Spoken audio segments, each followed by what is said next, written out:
de Isaías 49, versículo 15, diz: pode uma mulher esquecer-se tanto de seu filho que cria, que se não compadeça dele, do filho do seu ventre? Mas ainda que esta se esquecesse, eu todavia me não esquecerei de ti. Senhor Deus, não é uma mera coincidência essa irmã estar nesta luta, nesta dificuldade, por causa de seus filhos, e também querendo estar com seu marido ao mesmo tempo. Não é mera coincidência essa escritura que estava preparada antes disto. E a mãe sempre está pronta para dizer para o filho: eu te amo. O pai sempre está pronto para dizer isto. E oxalá que todos nós estivéssemos prontos para dizer com nossas atitudes, até mesmo para os nossos inimigos, para o nosso maior inimigo: eu te amo. Em nome de Jesus Cristo, ó Pai. Eu sei que está sendo criada uma atmosfera aqui. Uma atmosfera de simplicidade, baseada até em mal-entendido. E o Senhor gosta disto.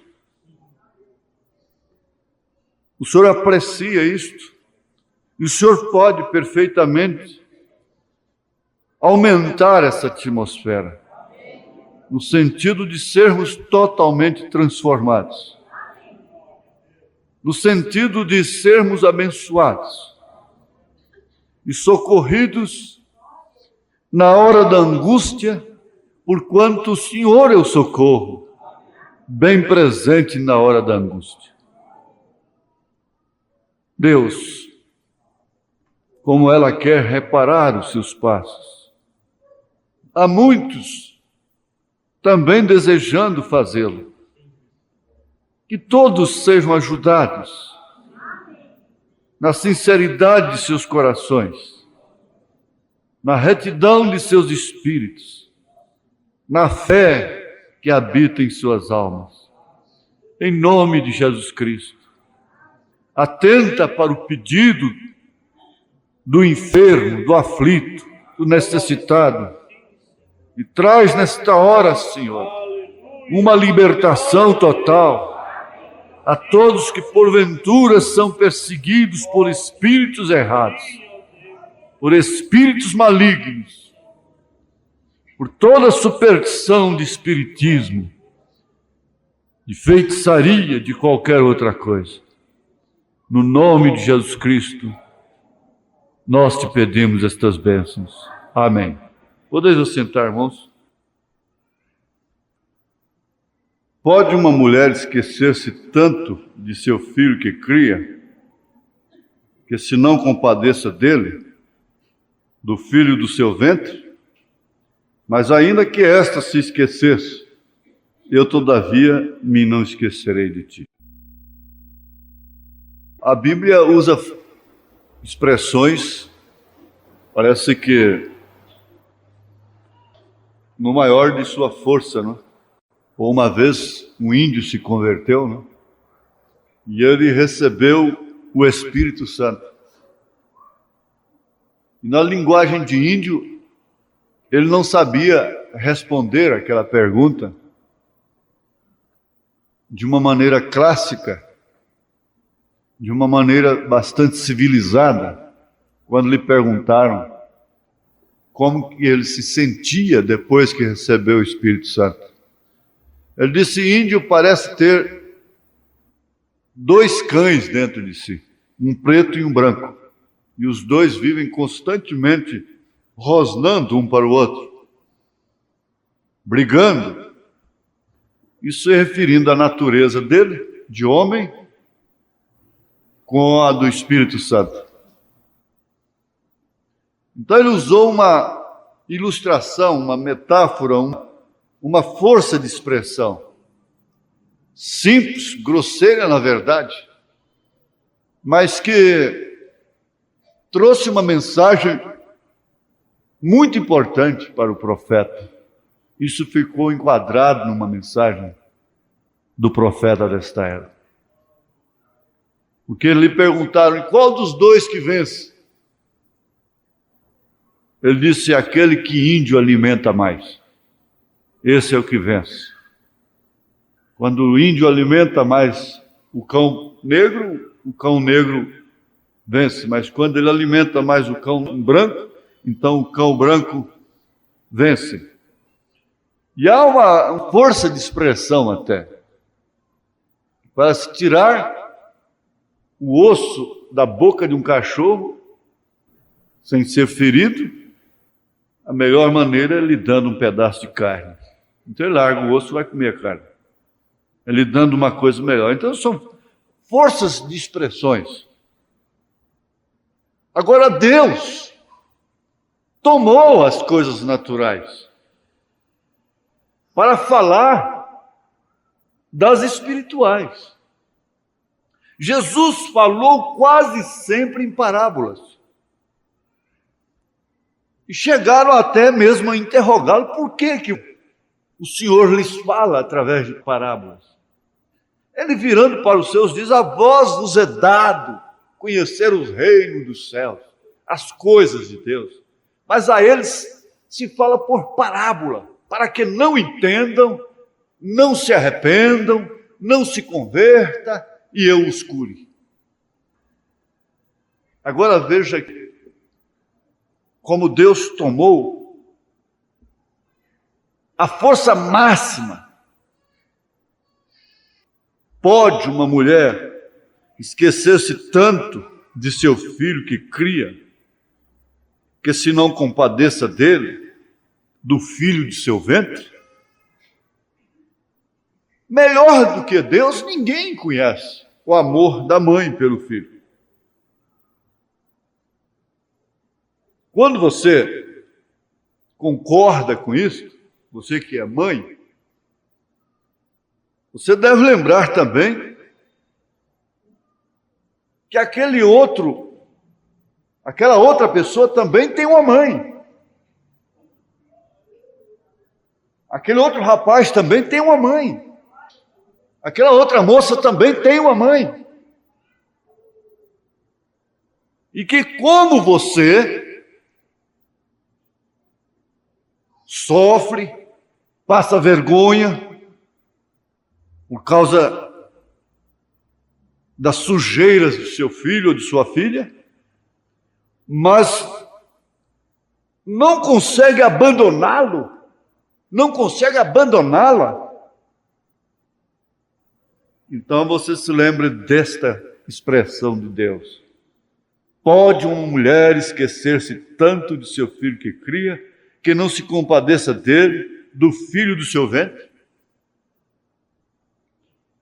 Mas ainda que esta se esquecesse, eu todavia me não esquecerei de ti. Nós não vamos tomar o contexto da Escritura aqui, porque o pregador destaca às vezes um versículo para compor uma mensagem, para fazer um roteiro, um esboço, uma linha, um tema. Agora, como eu disse, o termo "eu te amo" é muito comum. É quase que um hábito. Se namora aí uma semana, duas, daqui a pouco ela está dizendo "eu te amo". Ele está dizendo "eu te amo". Por quê? Isso ficou tão assim, rotineiro, tão habitual, tão comum através de cinema e de rádio e de coisas. Então, a pessoa não mede a consequência do termo, o peso do termo. É uma sentença que a pessoa lavra quando diz "eu te amo". Ora, vejamos aqui. Paulo disse que Deus amou a Jacó. Isso quer dizer que Deus disse para Jacó: eu te amo. E disse para Esaú: eu te aborreço. Que coisa triste. Mesmo antes deles nascerem, mesmo antes deles fazerem bem ou mal, cada um deles. Agora Paulo pergunta pela nossa razão, pelo nosso entendimento: faz Deus acepção de pessoas? Não. Ele não faz acepção. Entre os seus, entre sua família, todos são iguais. Dentro de sua igreja, Deus não faz acepção de pessoas. Entre os seus, entre seus filhos. Nós sabemos que o amor é um abstrato, é um substantivo abstrato. Abstrato é aquilo que você não pode pegar. É aquilo que às vezes é imaginário. É aquilo que às vezes é um sentimento apenas. Eu lembro de estudar os substantivos abstratos, os substantivos concretos, mas nós sabemos perfeitamente que o amor se torna um substantivo concreto. Porque concreto é aquilo que você pode apalpar, você pode pegar, você pode sentir. Esse é concreto. E o amor se torna em concreto através das ações, através das atitudes. Sabe-se que antes de tudo, antes de um filho vir ao mundo, tanto o pai como a mãe, tanto o homem como a mulher, o casal, deve ter um anelo por aquele filho. Porque sabe-se que o pai normalmente não ama um filho que não foi desejado. E mesmo a mãe, se ela contrai uma gravidez contrariada, ela não tem o devido amor. Ela tem aquela gana que às vezes até estraçalha e mata por causa daquela criança. Mas nas suas atitudes, não. Por isso que Deus se encarnou, derramou seu sangue na cruz, morreu por causa de seus filhos, porque todos os seus filhos foram desejados por ele.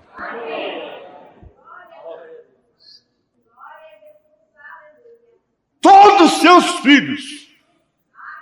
Você tem que saber que você, como filho de Deus, foi desejado. Deus desejou que você viesse ao mundo, que você se encarnasse, que você fosse exatamente como você é, e que você estivesse assentado exatamente no lugar que você está assentado aqui agora,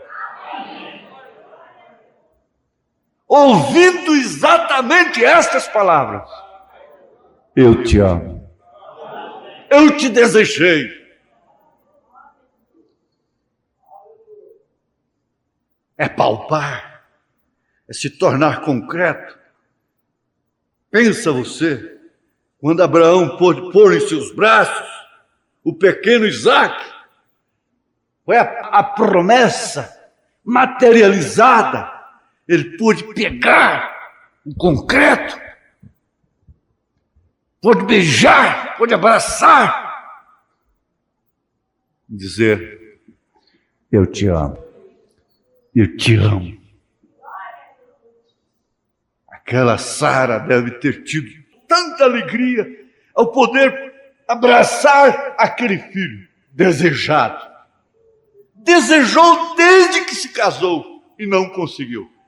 Mas um dia ela o abraçou. O filho desejado. Então aquilo dizia sempre: Isaque, eu te amo. Eu te amo. Eu te amo. Não é dever que todos os irmãos amem a todas as irmãs como esposas. Não é dever que todas as moças amem a todos os moços como namorados. Não é dever que todos os moços amem a todas as moças como namoradas. Não. Você não pode amar o filho do outro como seu próprio filho. Mas aqui São João faz uma pergunta desafiadora. 1 João, capítulo 4. Verso 11 em diante, ele diz: Amados, se Deus assim nos amou, também nos devemos amar uns aos outros. Ninguém jamais viu a Deus. Se nos amamos uns aos outros, Deus está em nós, e em nós é perfeito o seu amor. Nisto conhecemos que estamos nele, e ele em nós, pois que nos deu do seu Espírito. E vimos que testificamos que o Pai enviou seu Filho para Salvador do mundo. Qualquer que confessar que Jesus é o Filho de Deus, Deus está nele e ele em Deus.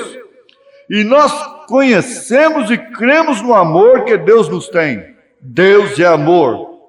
E quem está em amor está em Deus e Deus nele. Nisto é perfeito o amor para conosco, para que no dia do juízo tenhamos confiança, porque qual ele é, somos nós também neste mundo. No amor não há temor. Antes, o perfeito amor lança fora o temor, porque o temor tem consigo a pena. E o que teme não é perfeito em amor. Nós o amamos a ele porque ele nos amou primeiro. Mas você não pode amar a Deus sem amar o próximo.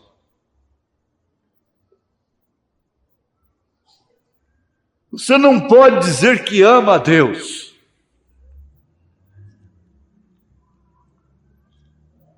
sem se enquadrar nisto aqui, sem ver isto aqui primeiro. É difícil, é custoso, é estreito, é espinhoso. Jesus dizendo: ouvistes que foi dito, amarás teu próximo e aborrecerás o teu inimigo. Eu, porém, vos digo, amai a vossos inimigos, bendizei os que vos maldizem, bendizei os que vos maldizem, fazei bem aos que vos odeiam, e orai pelos que vos maltratam e vos perseguem, para que sejais filhos do vosso Pai que está no céu. Porque faz que o seu sol se levante sobre maus e bons, e a chuva desça sobre justos e injustos. Pois se amardes os que vos amam, que galardão havereis? Não fazem os publicanos também o mesmo? E se saudardes unicamente os vossos irmãos, que fazeis demais? Não fazem os publicanos também assim? Sede vós perfeitos, como é perfeito o vosso Pai que está no céu. O profeta faz menção daquilo que o poeta escreveu, que ainda todo o céu se tornasse em papel, todas as hastes fossem penas, e toda a água do mar virasse tinta. Não dava para escrever sobre o amor de Deus. Mas ninguém tem que escrever sobre amor. A caneta que escreve sobre amor é a vida. São as atitudes, são as palavras. É a compreensão. é um entendimento. É isso que escreve, é isso que fala sobre o amor. Portanto, nós não vamos tentar falar sobre isso. Mas nós vemos um bom pedaço que tipifica de Cristo e a igreja. Quando a Bíblia diz que Enoque andou com Deus e Deus o tomou para si. Isso aqui queria dizer que durante toda a sua vida havia um diálogo, uma troca de confissão entre Deus e Enoque. Eu te amo. Deus dizia para Enoque, eu te amo, por isso andava com ele. Enoque dizia para Deus, eu te amo, por isso andava com ele. Agora nós podemos andar somente com quem nós amamos? As aves da mesma plumagem andam juntas. Elas voam juntas. Elas fazem a ribação juntas. Elas podem pousar nas mesmas árvores, comerem juntas, participarem de seus avivamentos em conjunto. Por quê? A natureza delas combina entre si. Porque a natureza delas é uma natureza igual. Por isso seus costumes são iguais. E elas podem voar juntas. Mas eu não conheço nenhum bando de pomba que gostaria de voar junto com gaviões. Elas fogem deles. Porque eles, por sua vez, as perseguem. Querem destruí-las. É próprio da natureza deles. Mas não que a pomba os odeie. A pomba não tem fel de amargura. A pomba não odeia. Ela foge. Ela usa a arma da fuga. Ela não ataca. Ela não persegue. Antes, porém, ela é perseguida. Ela é atacada. E a única arma que ela usa é a fuga. Fugir do seu inimigo. Voar para bem distante. Mas ela voa com doçura. Ela não voa maldizendo. Ela não voa clamando. Acho que ela poderia até dizer, voltar a sua cabecinha e dizer, a minha natureza dá para dizer assim, eu te amo, gavião. Eu não quero ver você morto. Eu não tenho arma para te matar.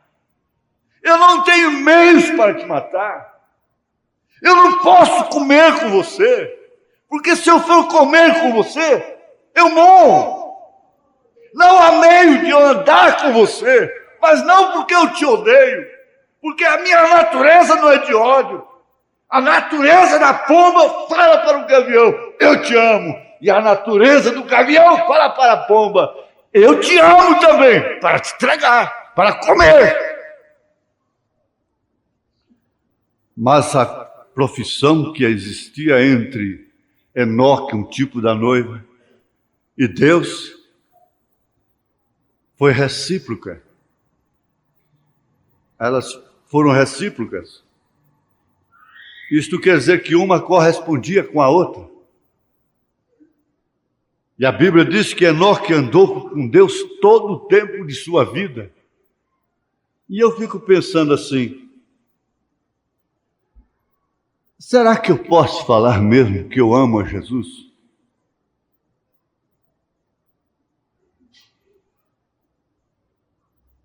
Será que eu posso falar mesmo?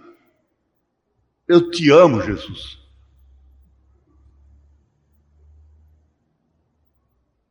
Chegar ali no quarto, chegar ali no mato, ou ali na rua, ali na praça, e dizer, eu te amo, Jesus.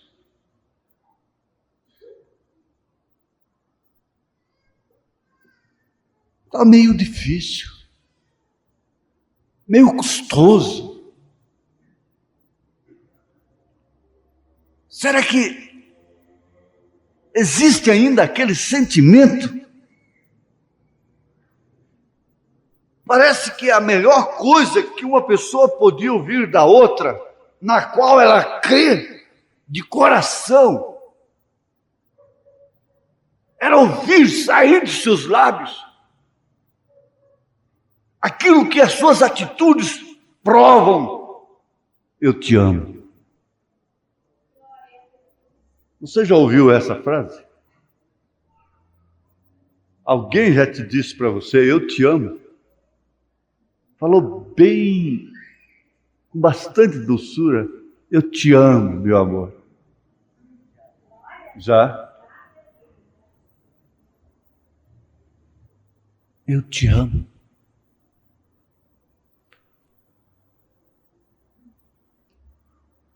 Não.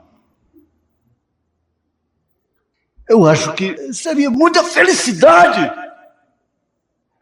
muita recompensa.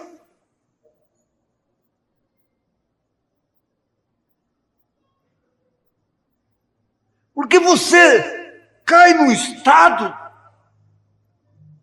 de labirinto, de angústia, de quinta dimensão.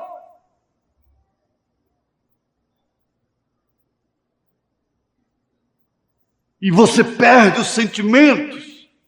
E não há frases, não há palavras, não há atitudes que você receba com gratidão. Não há atitudes que você possa receber com alegria, com paz, com receptividade.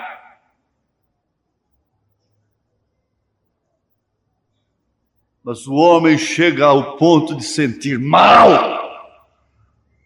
Sentir mal. Quando recebe considerações.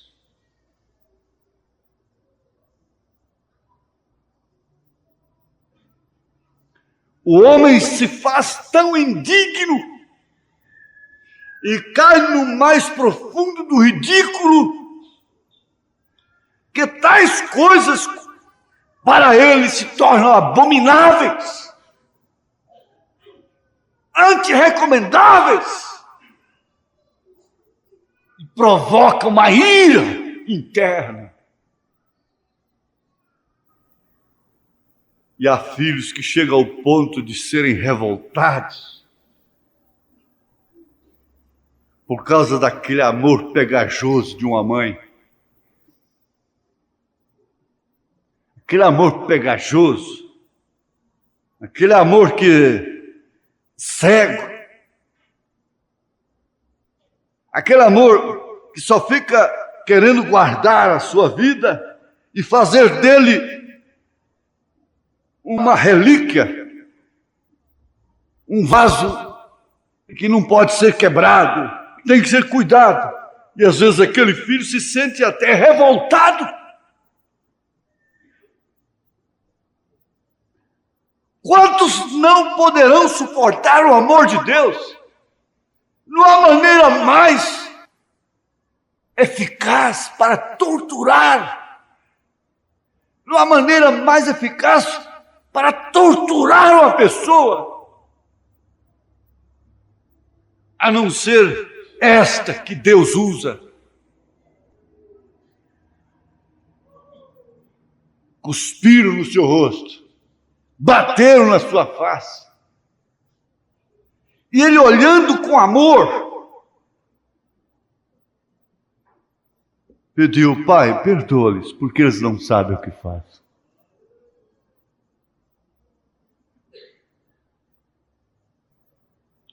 Quando Davi conheceu a Jonatas, filho de seu maior inimigo, eles tiveram um amor tão profundo um pelo outro, que chegaram a fazer confissão deste amor, de uma maneira correta, de uma maneira pura, de uma maneira honesta. Houve uma confissão de amor entre Jonatas e Davi, a ponto de a morte de Jonatas causar uma profunda tristeza no coração de Davi. Ora, sendo Jonatas o filho de seu maior inimigo, por que amá-lo tanto? Por que desejar a sua companhia tanto? Sendo Jonatas o filho de Saul, um homem que só queria a morte de Davi, por que então Davi amara o filho do seu inimigo?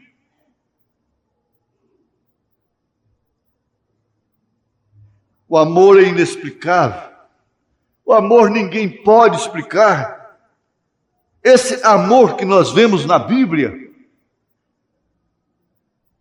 Deus aplicando a determinados personagens, a determinadas pessoas, como Jacó, como Davi, como Abraão, como Isaac, como esses homens que inclusive representam virtudes da estatura do varão perfeito. Abraão representando a fé, Jacó a graça, José a perfeição, e assim por diante. E quando nós vimos Deus dedicando um amor tão puro, tão especial a estas pessoas, nós parece que nos sentimos marginalizados, mas esquecemos de uma coisa muito profunda, que mesmo amando a tais pessoas, Ele permitiu que eles fossem lançados em dificuldades terríveis. E, no entanto, sempre Deus diz através das Escrituras: eu te amo. Eu te amo, Moisés. E esse Moisés logo tem que perder a mãe, ainda inocente, ser posto dentro de um cesto, ser criado por pagãos. E aquilo estava tudo dizendo: eu te amo, Moisés. Eu te amo, mas eu preciso de você para isso. Ele estava dizendo: José, eu te amo como um tipo de Cristo, do meu filho. Mas eu te amo como o Senhor me ama e permite que meus irmãos me aborreçam desta forma. Como o Senhor me ama e permite que logo cedo eu seja lançado numa cisterna, numa cova. Como que o Senhor me ama? O Senhor permite, então, estes irmãos me tirarem dali, me venderem para o Egito? Se o Senhor me ama tanto, o Senhor disse que me ama, e depois eu rejeito adulterar com a mulher do rei, do meu Senhor, e o Senhor me deixa ir para o calabouço. Como que o Senhor me ama? Parece que o Senhor se esqueceu de mim. Ele diz: não, espera, volte aqui, volte aqui, volte aqui. Pode uma mulher esquecer-se tanto de seu filho que cria, que não se compadeça dele, do seu filho, do seu ventre? Mas ainda que esse se esquecesse, eu todavia não me esquecerei de ti. Eu deixei você ser lançado na cisterna. Eu deixei você ser vendido. Eu deixei você ser lançado no calabouço. Mas eu vou te levar para cima. Você vai governar essa terra. Eu deixo você sofrer. Eu deixo você chorar. Eu deixo você ser ferida. Eu deixo você ser ferido. Mas também uma coisa é certa: você governará a terra. Agora, essa é uma expressão apenas? Isso são palavras apenas? Eu te amo tanto que te escolhi para sofrer pelo meu nome. Eu te amo tanto que escolhi para vocês, Sadraque, Misaque e Abednego, serem lançados na fornalha ardente e ficarem como exemplo para o resto da história dessa terra. Eu te amo tanto, Moisés. Eu te amo tanto, Daniel, que eu permiti que você fosse lançado na cova dos leões, mas lá eu estaria contigo. Eu permiti que você pudesse passar as mãos nos leões. Ele estava dizendo: eu te amo, menino. Você vai para lá, você vai escravo, você vai vendido, mas eu te escolhi para ser um tipo de Cristo. José.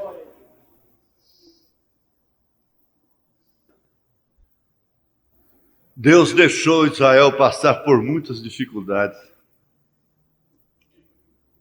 E um crítico alemão criticou o irmão Branham, porque ele disse: como pode esse Branham pregar um Deus de amor, um Deus de poder, assim um Deus que permitiu os seus fiéis morrerem nas arenas queimados, um Deus que permitiu seus fiéis serem tragados por leões, sem ninguém poder fazer nada por eles, um Deus que permite o seu filho morrer como um malfeitor, um Deus que permite, depois de dizer: tu és meu filho amado, em quem tenho prazer de habitar, deixá-lo abandonado a ponto dele clamar: Eloí, Eloí, lama sabachthani, Deus meu, por que me desamparaste? Por que me deixaste cair nessa situação tão desgraçada, tão solitária, tão infeliz, tão amarga? Se é possível, passa de mim este cálice, mas todavia não se faça a minha, mas sim a tua vontade. Eu te amo, Pai. Eu te amo, Pai. Cumpre em mim segundo a tua palavra.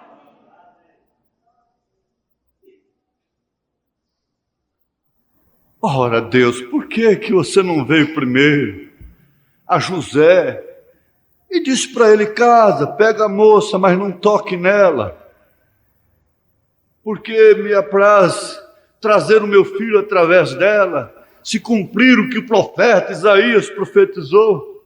Eu amo essa menina. Então, José, eu te amo também, e por isso escolhi a você, escolhi a sua esposa para ser a mãe de meu filho. Deus, por que o Senhor não fez isso, sendo que o Senhor ama tanto? O Senhor é um Deus que respeita, o Senhor é um Deus de respeito, o Senhor é um Deus que respeita os direitos dos homens, respeita o livre-arbítrio, respeita até a capacidade de escolha. Por que o Senhor não avisou primeiro para José, deixar o velho quase acabar com suas coronárias? Que por ser um justo e amá-la tanto, intentou deixá-la secretamente, porque ele naturalmente pôde se assentar e olhar nos seus olhos e dizer: Maria, eu te amo. E ela virou para ele e disse: eu te amo também, José. Ali ele via se escoando, saindo entre os seus dedos, todas as suas esperanças, toda a sua confissão de amor, escapava ali, num quadro que ninguém podia entender, num quadro que ele não podia compreender. Você quer compreender a sua situação? Você quer compreender por que está sentindo dor nesta hora? Você quer compreender por que um justo sofre tanto e o ímpio às vezes está com saúde lá fora? Você quer compreender por que você é tão fiel a Deus e Deus não te cura?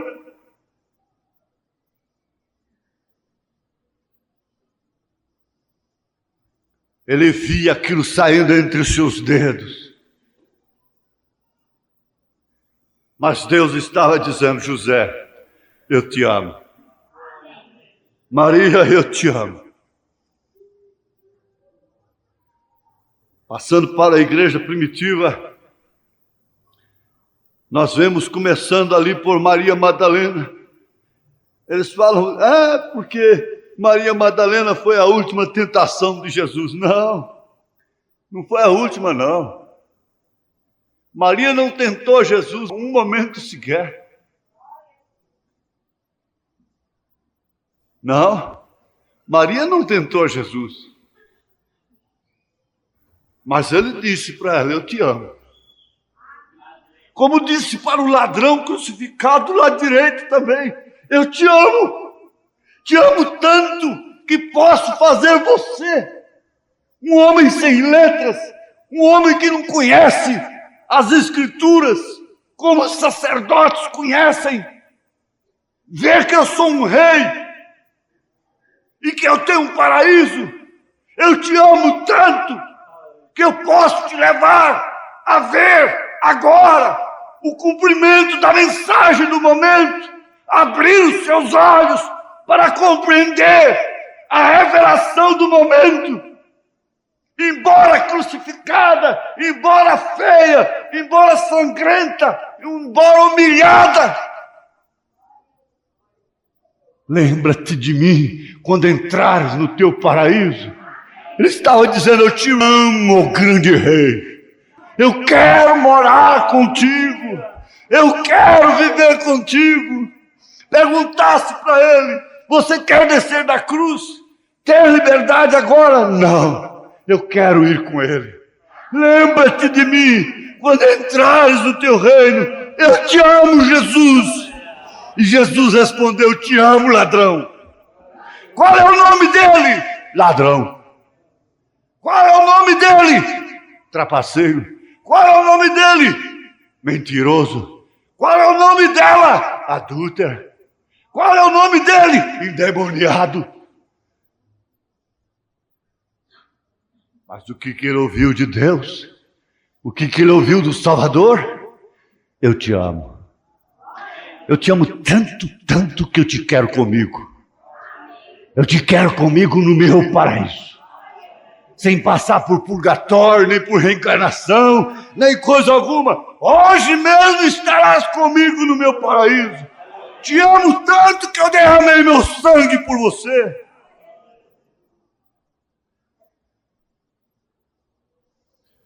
Entre 500 mulheres, como um verdadeiro contraste, o seu sucessor viria do ventre de Betseba. E você conhece a história. Tantas moças que ele tinha lá, que não tinham uma história como Betseba, que não tinha uma complicação, que não tinha um problema como Betseba. Mas eu creio que dentre todas aquelas 500, ele nunca disse, eu te amo tão gostoso, tão profundo como ele disse para Betseba. E dela viria, de fato, o filho que assentar-se-ia no seu trono, que seria o seu sucessor, Salomão. Sim, é a mesma coisa que Cristo tem feito. Todas essas igrejas alegam ser esposa de Cristo, ou ser esposas de Cristo. Mas tem uma que é essa eleita. Essa ele diz para ela, um sussurro no seu ouvido, eu te amo.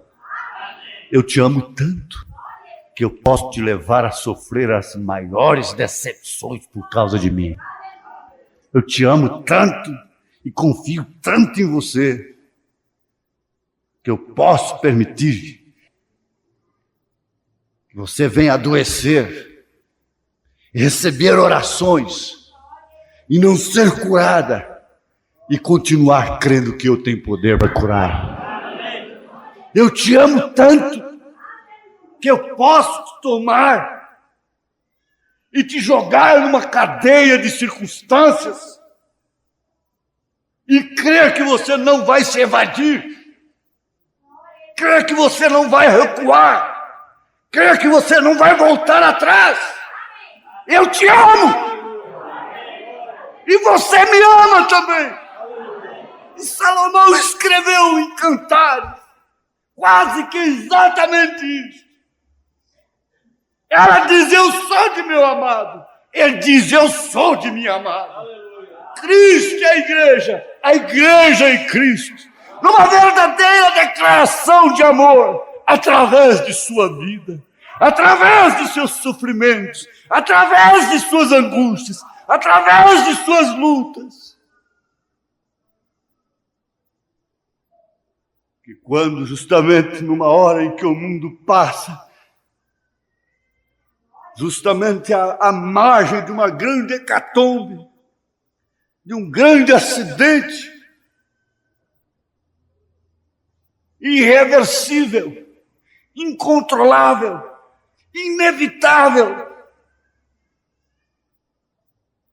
Ele está dizendo: você está sofrendo, você está sofrendo, você vai sofrer mais, você terá dores como dores de parto, você terá angústias, você terá sofrimento, mas esse sofrimento não é para se comparar com a glória que está reservada para você, porque você é como ouro, e quem não gosta do ouro?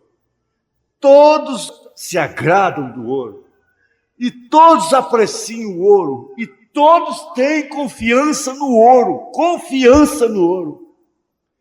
O ouro não se desvaloriza. O ouro faz lastro para qualquer moeda. O ouro é intocável, como o leão é o rei dos animais. O ouro é o rei dos minerais. É o rei. Ele não é o mais caro. O diamante às vezes é mais caro do que ele. Como o elefante é maior do que o leão. E até mesmo tem um marfim caríssimo. Mas o leão se impõe pela sua eleição. Se impõe pelo tipo que ele representa. Se impõe pelo seu bramido. Ele não é o maior. É como o ouro. Há pedras mais caras do que o ouro.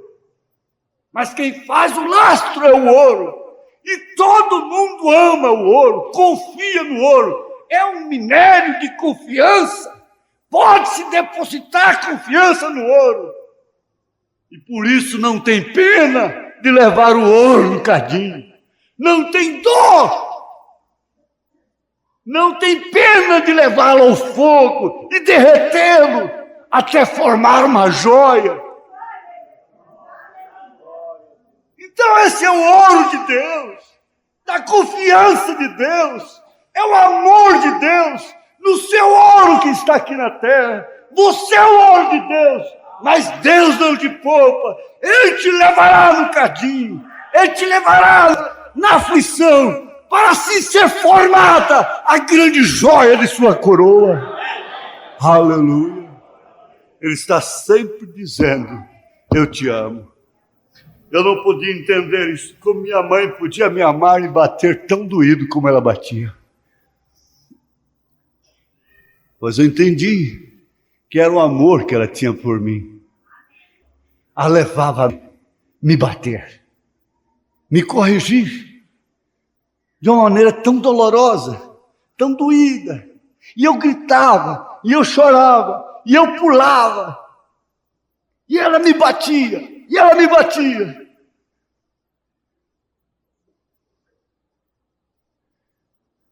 Mas ainda com o rosto molhado de lágrimas, eu sentia tão bem quando ela passava sua mão na minha cabeça. Jesus quer hoje. Ele quer hoje passar a mão no seu coração. Ele quer te acariciar. E é justamente porque Ele tem se apreciado em ver você sofrendo pelo seu nome, sustentando dificuldades por causa do nome dEle, tendo isso como um privilégio. não como um favor que você está prestando, mas é como um privilégio. Chame José. José, vem aqui. E aí? O profeta disse: ninguém mais do que José tinha razão para falar com Deus lá no calabouço, quando fora jogado lá como um bicho. Senhor, eu sou tão fiel a Ti, aos princípios da Tua lei, e em recompensa disso o Senhor me deixa vir parar aqui?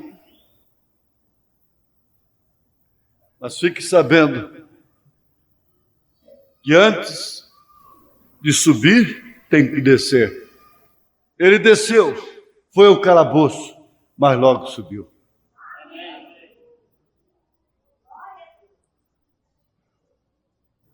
Eu quero apenas voltar a dizer o que o irmão Branham disse aqui. E nossas ações agora provam que nós cremos. Senhor Deus, Pai amado, não sabemos do que se trata, do que se passa, mas não precisamos ser profetas para sabermos que o Teu povo tem que saber que o Senhor se agrada em vê-lo sendo aperfeiçoado como ouro. Como o próprio São Pedro usou essa expressão. Essa fé é mais preciosa do que o ouro. Essa fé igualmente preciosa, a dos apóstolos, a dos profetas, que tem que ser esmerilada, que tem que ser provada no fogo, como ouro que suporta, mesmo sendo tão querido. Quem não gostaria de ter as mãos cheias de ouro? Mas seria estultice não deixá-lo ir ao fogo para tirar as escórias. E agora, Senhor, a Tua igreja está entendendo isso, porque se trata justamente de um pique, de uma hora de calabouço, de uma hora de fornalha, de uma hora de cova dos leões, de uma hora de deserto, uma hora de Rio Jordão, e o Senhor sempre permitindo acontecimentos contraditórios, mas com eles dizendo: eu te amo, eu te amo. E sabendo que o Paulo disse que o Senhor açoita e corrige aquele a quem o Senhor toma por filho. Ó Deus, agora, Senhor, Tu podes perfeitamente tomar esta palavra e curar os doentes, libertar os oprimidos, salvar os pecadores, o visitante entrar para um caminho que ninguém está propondo ser um caminho de rosas, florido, mas um caminho de espinhos, mas que conduz à vida eterna, ao paraíso. Em nome de Jesus Cristo, ó Pai, toma nas Tuas mãos os Teus filhos. Nós te pedimos isto no nome do Senhor Jesus. Amém.